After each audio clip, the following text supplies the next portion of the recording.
No one in this world can you trust. Not men, not women, not beasts. This you can trust. Hello and welcome to another episode of Glory of Golden State Gaming. I'm your host, SwampSwimmer, and with me, as always, the Ursula to my Little Mermaid, Vespasian. That's got to be one of the best ones yet. Hi, everybody. That's great.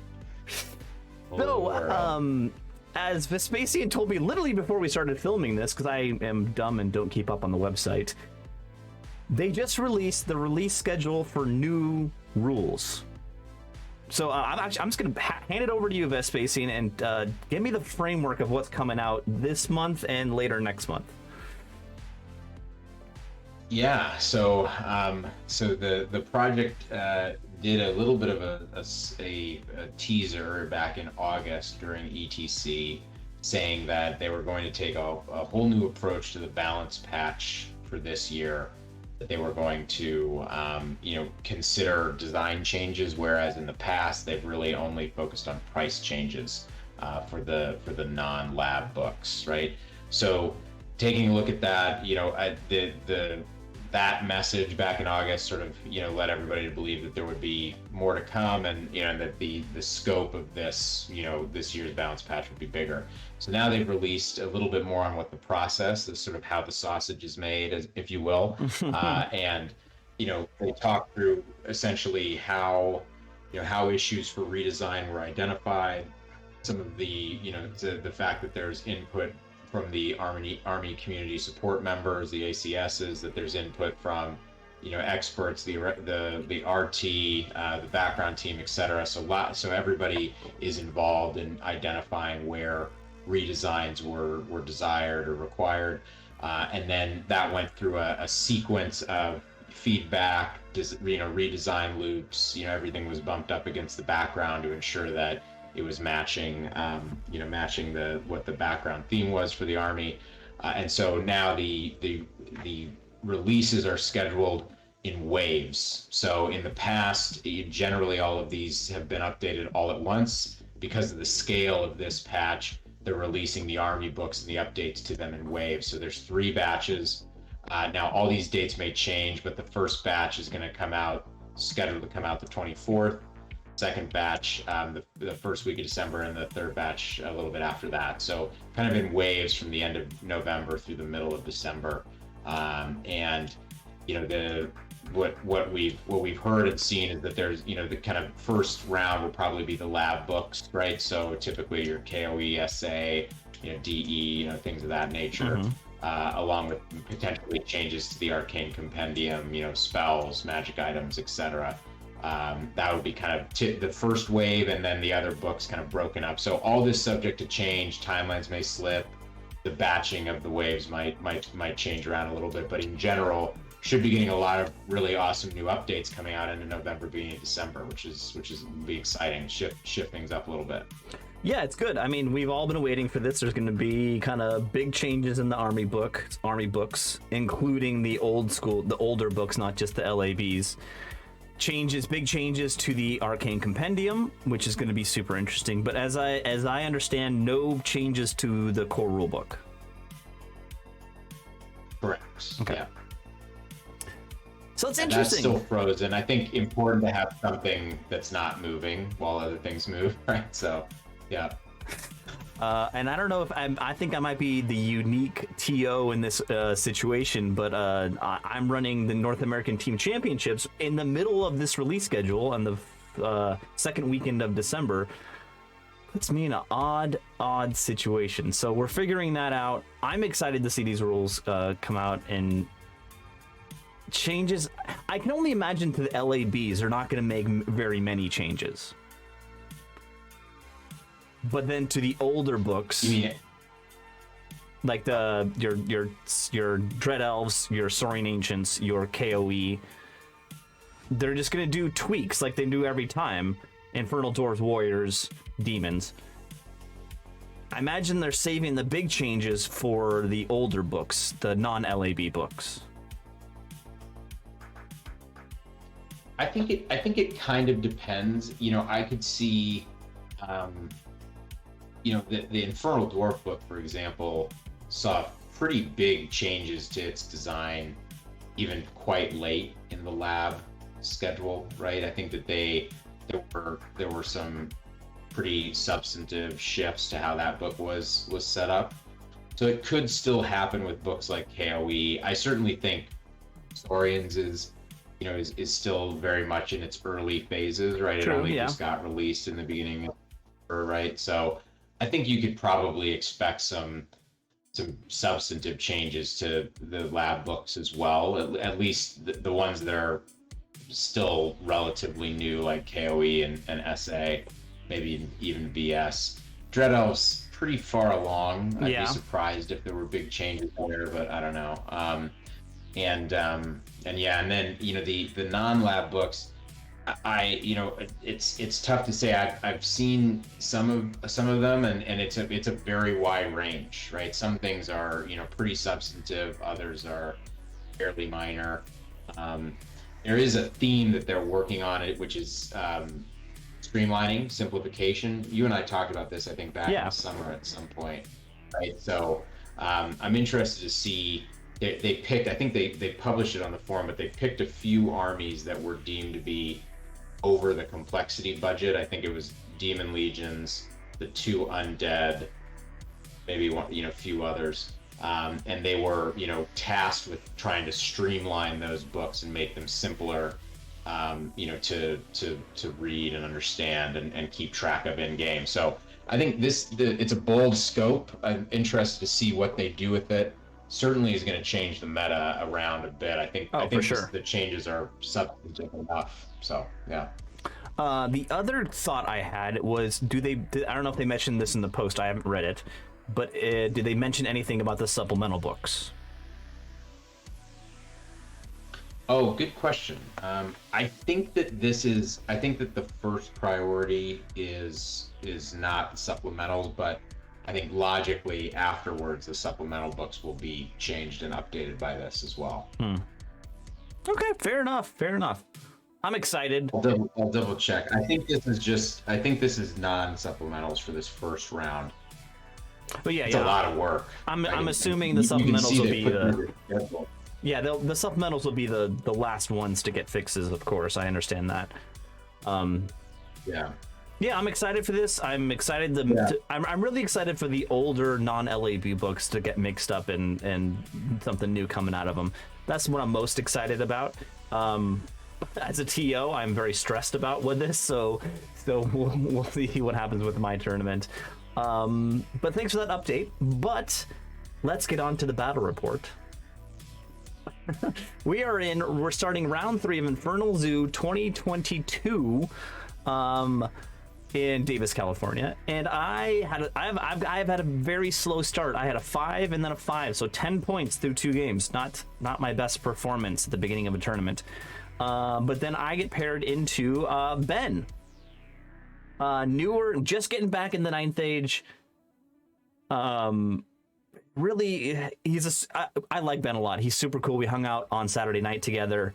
Super fun, but he's a little rusty on the rules.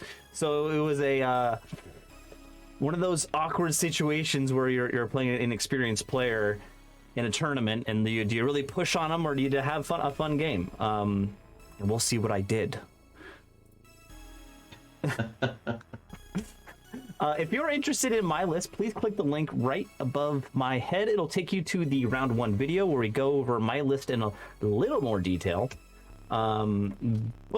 Here's Ben's list. So he's got the Master on Thaumaturgy, Paired Weapons Binding Scroll, so not combat-y at all.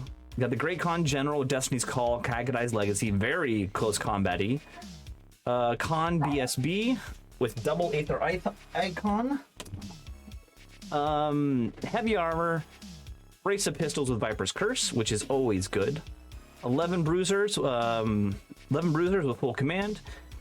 3x3 Tribesman Sticks. 6 Merc Vets with pistols and poison attacks. A Rock, a Frost Mammoth, and a Giant. I mean, it's a pretty solid ogre list, right? Yeah. Yeah, pretty well-rounded. Yeah. Lots of kind of beefy monsters and, couple big blocks that you got to watch out for, and a few kind of chappy, tribesman sticks. Also, something to mention. This is marching columns breakthrough, but also this is the giant contingent. So each of us got an extra giant in this game. My giant has the Saurian ancient pet salamander, so I've got basically a flamethrower multi-wound weapon. And I have my 3 Thyroscutuses with the giant magnetic bows. It's a pretty good matchup for me. I'm looking at these lists and I'm like, oh, this is gonna be good for me. And I've got all the poison shooting in the world. Oh, Ben, I'm sorry, Ben. Sorry, Ben. So it's looking like a good matchup for me. There's Ben in the picture. Let's talk about deployment. So his deployment, on his far left, he's got basically 3 sticks, his 3 tribesman sticks over on the left-hand side with both the giants, his regular giant and his giant contingent giant. Then he's got the Merc Vets in the center with the BSB, the Rock behind them, the big brick of his bruisers. I think they were bruisers. I can't remember. With his characters in it on the right, and then on the far right is the Rock. I've got Taurosaur on the left. This is the sun engine, the sun catcher one, the shooting weapon. Then this is after Vanguard. And I've got blowpipe skinks behind them, my Cayman stick. Next to them, skink hunters. The white-based thing here is actually, it looks like a giant salamander. Let me zoom in there. That is actually my giant. I'm considering the giant and the salamander being the same thing in this giant. Like, it's not a pet, it's just the same thing, but that's the way I'm imagining it in my head. Behind him is my Taurosaur. Giant salamander, there you go. Behind him is my Taurosaur with the BSB. In front of them is the skinks with magnetic bows with the character with alchemical fire. In front, over here. Is that a kill that there are? Yes. Or is it just a part of the... No. That's a giant forest. Giant forest, okay. Then I've got my skink hunters. Behind them, this is the skink blender. To the right is the Thyroscutuses with the magnetic bows. Behind him is the Taurosaur with the engine of the ancients, the 2x2 blast weapon. Next to him is another stick of Caymans, and in front of them is another unit of bow. Jesus, I'm losing my mind. Skink gorillas, that's what they are. Skink gorillas. So, I mean, gosh, what do you think of this lineup? We dropped from left to right. Both of us, I believe, did that. So he started dropping sticks on the left. I kind of answered on the left with a Taurosaur, some blowpipes. I knew the giant was the second one he dropped. This giant, that's just a base right now. So I knew I wanted poison off to the left. And then he had this giant impassable in the center here with ruins and an impassable. And he had to pick on one side to put his main blocks, and he chose the right. And I think me, in response, I knew I couldn't put the skink blender into the forest here because then they're not stubborn. They can't be steadfast, I mean. So I kind of had to spread out a little bit to the right, but the one thing I was worried about after the deployment is if I had enough on the left-hand side of my lines to take out the stuff that's on the left-hand side of his lines, which is the 3 sticks and the 2 giants. Yeah. That's what I was worried about. Yeah, because in breakthrough, all 3 of those score, or all 5 of those score. Right? Exactly. So exactly. Yeah. So let's go into, I believe he got turn 1. Yep, this is his turn 1 movement. He decided not to move in the center with his, because he wanted to shoot his poison pistols, but he pushed up hard on the left, which is exactly what I was a little afraid of. We'll see how that turns out. Not too excited. He decides to shoot his poison pistols into my gorillas in the forest, which he did most of the game. They could definitely do some damage to him, but I don't think it was the right target selection for him, because of course I'm -2 to hit because I'm in the forest and I'm skirmished. I mean, you're pretty well set up to mitigate his turn 1 shooting, right? You've got that gigantic forest, or everything is too far away. I mean, shooting skinks out of the skink star doesn't make sense. All your other monsters are in cover. Yeah, I don't. This first turn, I can understand it. Later, maybe not. Well, that's the other thing about my deployment. Definitely where I selected to drop, because he finished dropping first to go first. Where I dropped the Thyroscutuses with the giant magnetic bows, I put them right across the field from the Rock because I just wanted to shoot them off the table. So we'll see how that goes. In my turn, this is movement. He gave me a blind spot here in the ruins where I threw all of my my skink poison. I realized I couldn't face to face these guys, so I wanted to zone off my deployment zone on the left hand side, so that's why I moved the Taurosaur back a little bit, kind of just whittle them down with shooting. They are giants. Poison works great on giants, so that's what I was thinking. And then just moved up on the right to go after his right flank and try to take care of this giant block.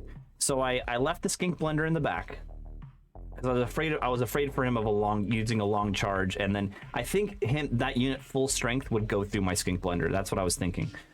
So I go up with the front and I start setting up shooting and the giant salamander into, because the giant salamander will do a ton of work into his big block here. If I get within short range, that's the key. In my shooting phase, I do well. As you can see on the left, there's only 2 sticks left because one, I shot the poison bullet pipes into 1 stick and it panicked and ran off the board, which was nice. And the other one panicked also and kind of just stayed here, didn't go off the board. You notice there is no more rock on the right. I'm telling you, these giant magnetic bows are like, they're super swingy. They're very hit or miss, but when they hit, they just take off monsters. It's incredible. 6 bolt throwers will do that. Yeah. Yeah, I completely agree. So I throw some chaff into his big block. I set up, this is a top of... This is actually after his turn 2. So his top and of now 2. Your turn 2. Yeah, and his top of 2, he doesn't. I remember he goes for some charges and he doesn't make anything. Both of his giants are still here. He failed the charge, I believe. I don't remember what happened here. In my bottom of 2, I get the charge off with both of these, the Taurosaur and one of my Cayman sticks into his stick. I got tons of poison shooting shots ready. I basically throw the blowpipe skinks up in front of his block, and I set up a ton of shooting. I basically get my salamander into short range of them, my giant salamander, and also the giant magnetic bows. So this is my target right now. Just whittle this unit down. That's what I'm thinking. Okay, so I don't remember what this was. I think this was a dispel attempt with 6 dice. And he just failed it horribly. I don't remember what this was, but he was getting bad dice also. But if we move forward, you notice how much is left in his unit here. I rolled. Yeah. It was a good spot for me. I had all the right options to shoot at this unit, and I rolled really high. It was just obliteration. I killed like 2/3 of that unit, which is pretty bonkers when it's that many wounds. Yeah. Again, Ben, I am sorry. I am sorry. On the left, I keep on. plowing through the Taurosaur that charged into his stick overruns into his giant. I've got multiple wounds on both of them just from poison shooting. He does take out one of my chaff pieces, but that's okay. And then the other Cayman stick goes into his other giant on the overrun. So yeah, it's looking pretty good over there. It's looking pretty good on the left for me, which is awesome. So then in his turn, he moves up his Frost Mammoth. He takes the chaff in the center, and then I decide I realize the giant salamander has done his work, so he moves up. He marches into the blind spot here, and I just decide to continue to shoot the Frost Mammoth because I've got these magnetic giant bows. He has his 2 characters left in this unit here. Actually, yeah, there's two characters left in the unit here, that the remnants of it. I decide not to charge because he does have the Kakadai's Legacy. So I throw up another piece of chaff and I decide just keep shooting this unit, shooting it down. Yeah. And as you can see, on the left, the Taurosaur went through the giant that had already taken, I think it was 2 or 3 wounds, which was pretty cool. And then that was his turn, so then I turn and I charge his other chaff piece, and his giant with the orange base does take out the last of my Cayman stick, but now I literally have him surrounded with 1, 2, 3 poison shot unit. So he's gonna fall to poison pretty soon too. Let's see here. So in his turn, he moves. I believe he charged with the Frost Mammoth, but failed to charge. As you can see, I've cleared up everything on the left-hand side here. My shooting kills off everything except for the general with the Kakadai's Legacy. I think, but even with that, I think I put 2 or 3 wounds on him. And he decides to take the charge in the chaff, which is, yeah, he's going to destroy the chaff.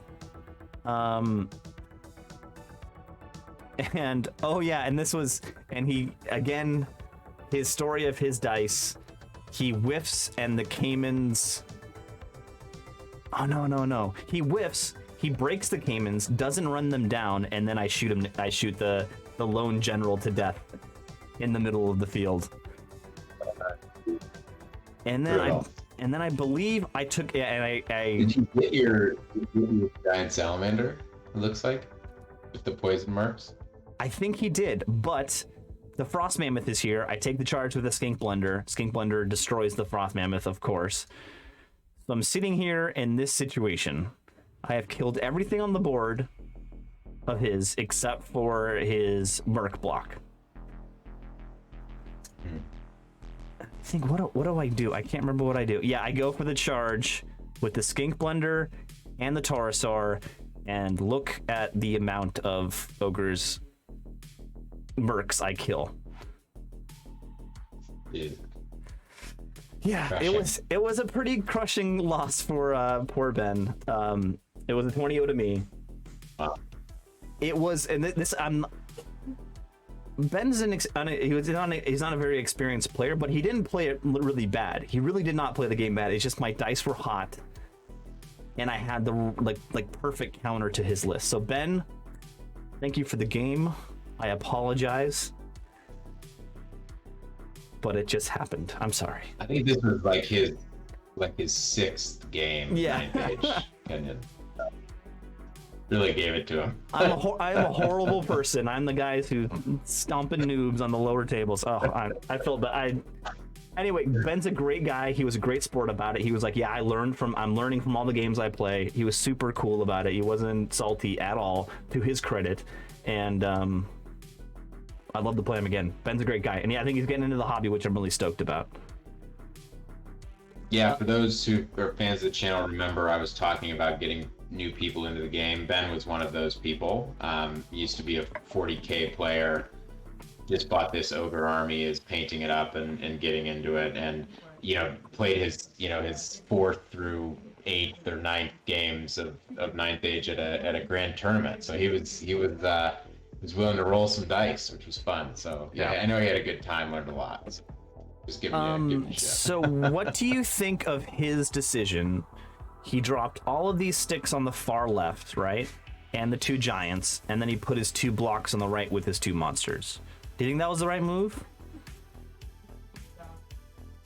Yeah, you know, he and I talked about this after the tournament, not this game, but the list in general, and I think that in missions like this, where you need your scoring darts to do something else than chaff, this list struggles, right? He doesn't have a cat or 2, he doesn't have any kin eaters, you know, he doesn't really have anything to like disrupt if he's using his darts as scoring. I think this play's not bad if he had followed it up in some way with like the Merc Vets or the Magic kind of supporting that advance on the left and really giving him the chance to push through, then we could have been talking about a different outcome. But I think sending those units up with no leadership backup, with no, with no kind of magic or shooting support, it allowed you to take advantage of your extra mobility and shooting to win that side. So I don't think that concept was bad. I think the execution was a little bit off. Yeah, fair enough. Yeah, I agree with that. I wasn't. I think that he didn't respect those bolt throwers enough. Like just leaving the rock out in the open to get blown away for nothing. You know, he wasn't pressuring anything. He didn't push you back. He was just sitting out there, and that's just getting to know what stuff does. I mean, at the time of this tournament, this book was like 3 weeks old, right? Yeah. He's barely read all the army books. You know, so. In this game, everything was against Ben, and I felt bad. Ben, I'm sorry. I'm sorry, Ben. I'm sorry. A giant salamander does what? Yeah. So that's my round 3. I'm now sitting at 30 points after 3 games. Thank you, Ben. That brings me back to average. Yeah, in the next game, we'll see Vespasian's round 3. Thanks for watching. Please like and subscribe. We'll see you next time.